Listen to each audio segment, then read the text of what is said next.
بسم الله الرحمن الرحيم. السلام عليكم ورحمة الله وبركاته. kusoo dhawaaw iska kitchen. Maanta videogeena waxaa ugu talagalay inaa uga qayb qaato tartankii oo ay sameysay Unique hooyo oo ahaa in la sameyn karo macmacaan healthy ama healthy dessert. Waxaan rajeynayaa inaad ka wada heshaan videoga. Videoga maanta waxa waaye doolsho aan ka sameeyay mashaari ama boorash iyo moos. Waxaan rabaa inaan dhaho in mashaarida laga sameyn karo doolshooyin badan ama doolshada laga sameyn karo mashaari oona u baahnayn markasta inaad bur aga samaysatid oo ka maarmi karta burka marmarka qaarkood. Ilmaha oo nacab mashaarida caadiga aan cunno waxaan ugu sameyn kartaa doolshadaneyti.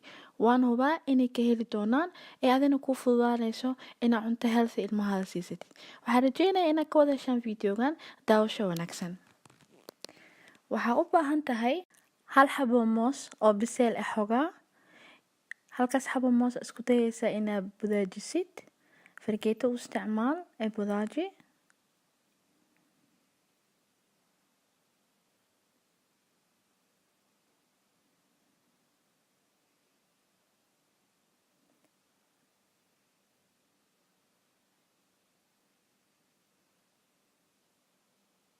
Marka si fiican u budaajisid waxaa ku daraysaa hal xabo ukun ah. Isku dhex walaaq si isku dhex galaan mooskiya budaajisay iyo ukunti.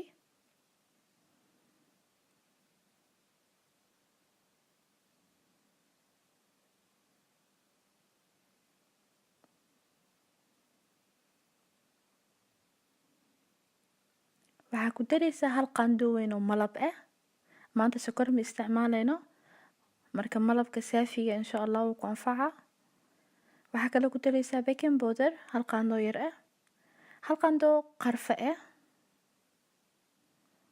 hal qaando carfisa ah, wax yar oo cusbo ah. Waxaa u baahan tahay nus koob oo yogurt ama caanaha fadhiga ah. Isku dhex walaaq si fiican si isku galaan.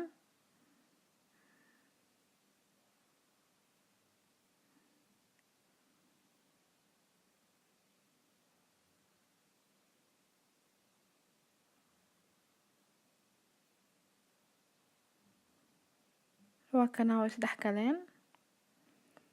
Inta waa kana hal bakeeri iyo bur oo boorash ama mashaari aan ku daray oo ku dhex walaaqay xogaa way iga cuslaanaysaa laakiin si fiican isku dhex geliyaa rabaa boorashka iyo ukunti iyo yogurtka iyo wixii isku daray. Waxaan isku dayaa inaan baabi'iyo boorashka ama mashaarida sa u taqaanid.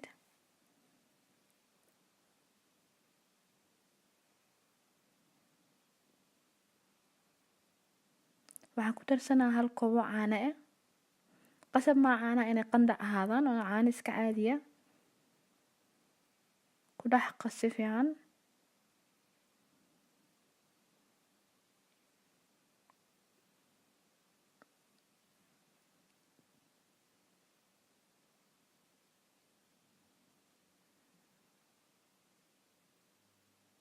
Waa kana si fiican isku dhex galeen.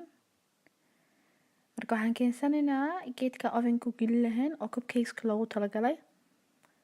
Waxyaraan ku shubaynaa haaf ku buuxinaynaa.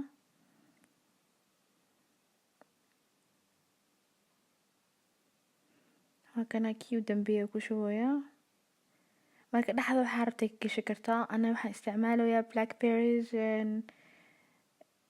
iyo blueberries isticmaalayaa iyo raspberries marka waxaa rabta dhaxda ka gashi kartaa iyo strawberry moos tufaax adiga waxaad jeceshahay.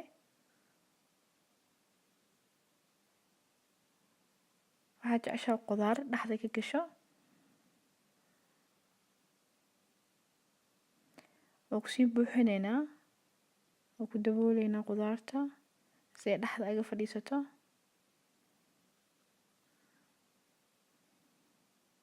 Korkana waa ka saaray oo ku qurxsan kartaa haddii aad rabtid siyaado. Waa kana oo dhameynayaa kulligood. Masha Allah waxaan ku dubay foorno la sii kululeeyay 30 daqiiqo aad muddo ah. Waa kana masha Allah tabaarakallah markii soo baxda foornada way soo bislaatay, way soo gaduudatay. Maasha Allah, tabaaraka Allah waaye. Doolshada caadiga waxay dhaantay maal dhadhan ahaan xataa way macdahay. Ani caruurteyda way ka helaan. Waxaan rajeynayaa caruurta dhammaan inay ka wada helaan. Haddii aad ka heshay, please like ii saar, comment hoos iigu soo qor ra'yigaada kasoo dhiibo. Waa macasalaama.